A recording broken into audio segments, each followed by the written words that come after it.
Hi everybody, this is Samantha from Bella Creations and welcome back to my YouTube channel. Today I'm going to be teaching you how to crochet. This is a complete beginner's guide. This is lesson number 1, so let's get started.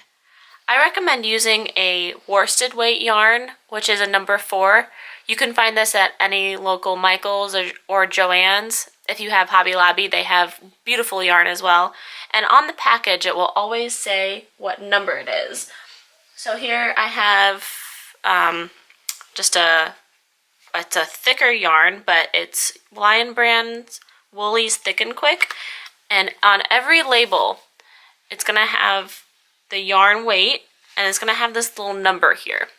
And what hook or needle size, if you're knitting, that it recommends. So this one says super bulky, and it's a number 6. And the crochet hook that it recommends is a size 9mm. It's a US N13. So I recommend starting out with a number 4. And usually the crochet hook is either a 5mm, which is the letter H, or a 5.5. You can find these in single packages like this, or you can get them in packs of 4. They're very inexpensive. It's a great way to start out getting the pack of 4 so you can try different sizes and see how it works up and see what you feel more comfortable working with in the very beginning. So the next step is a slip knot. So we're going to take our yarn, and you always want to have your working yarn, which is the end that's coming from the ball, on your left hand side. And then so you have the end here on the right. We're going to start with a slip knot.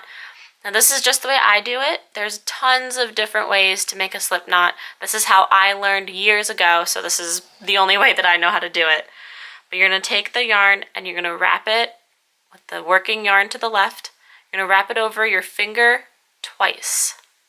You're going to take that back loop and bring it over the front, and then take that back loop again and bring it over and off your finger.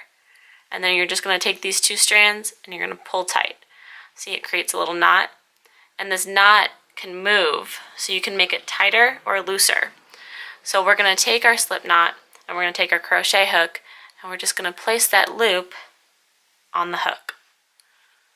Just like so. And then we're going to tighten it. So you got to see which strand it usually is the working yarn. You pull that tight. Now you don't want to have it too tight where you can't move it on the crochet hook. You want to have it loose enough where it can kind of glide, because you're going to be moving that crochet hook back and forth. So now you have your yarn on your hook. Now you want to know how to hold this. So again, there's tons of different ways to hold it. There's the butter knife way, where you use this indentation for your thumb and place your finger on top, and it's like a butter knife, like you're cutting. I don't know how to hold it like that. I'm more comfortable holding it like a pen.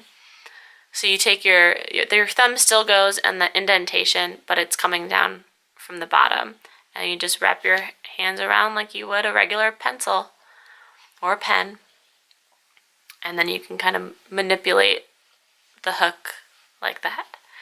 Now holding the yarn in your left hand. This is where your tension comes from, and this is probably the hardest part about learning how to crochet in the very beginning, because you're using muscles in your hand that you're not used to using. So you're going to take the working yarn again, which is the yarn coming from the ball on the left hand side, and you're just going to wrap it around your hand like this, place it above your hand, and take your pinky, your ring, and your middle and kind of hold it there. Hold it in place.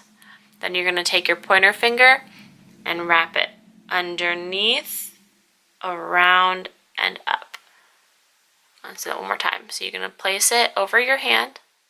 You're going to take your ring finger and your pinky and your middle, and you're going to squeeze tight. Then you're going to take your pointer and wrap it under and over. Now, I like to take my middle finger and my thumb and grab that knot and hold it in place. So now you're set up like this. You've got your grip, you've got your hold, which is your tension on the side, and you're holding this in place. So now to start, you're going to have the hook facing up at you. This is to make a chain. So now we've got our grip and we're going to make a chain. So you're going to place it in front of your yarn and move it to the back. And you're going to wrap around and over and see that hook. They call it a hook for a reason because you're going to hook that yarn. So from the front, wrap it around and over. And once you've got that yarn on your hook, you're just going to pull down and through that loop, like so. Let's do that again. So you have it, and you have your hook in front of your yarn. I'm gonna go in front to the back, wrap around and up, grab that yarn, pull it through that loop. One more time. From the front to the back, wrap around, grab that yarn, pull it through. Now you're going to feel this yarn slipping through your fingers and going around, and that's going to come through. So this is where the tension is important, because you can't grab it to where you're not getting any more yarn, but you don't want it to slip through and then have your entire chain be really loose. It's going to happen in the beginning. You're going to have big chains with some really tight chains, and that's okay. You're practicing your tension. So if you have a bigger chain, it means that you have a looser tension. And if you have really tight chains where you can barely get it through and you're just pulling really tight, that means you have a tight tension. So when you want to come up for the next loop, you want to bring your crochet hook up just a little bit to create that loop, but just a big enough loop for your crochet hook to fit through. You don't want it way up here and going through, because you're going to create that huge loop there.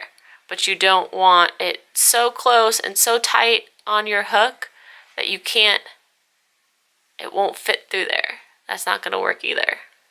So you want to have just enough space to make sure that that yarn slips through there easily, and then you want to start back in your beginning position. So front, back, wrap around. See, I'm pulling through and I'm kind of pushing it up a little bit just so that I can make enough room for that crochet hook to pass through. So keep practicing this.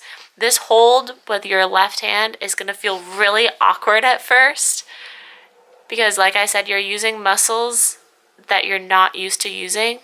But once you get the hang of it, it's very simple, very easy, and you can be able to make a bunch of chains very quickly. And see, as I'm making the chains, I'm moving my grip up close to the neck of the crochet hook.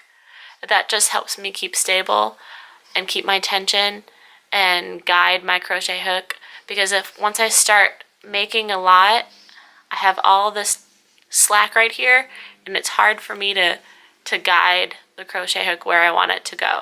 So I like to start back up here with a nice even, tight but not too tight tension.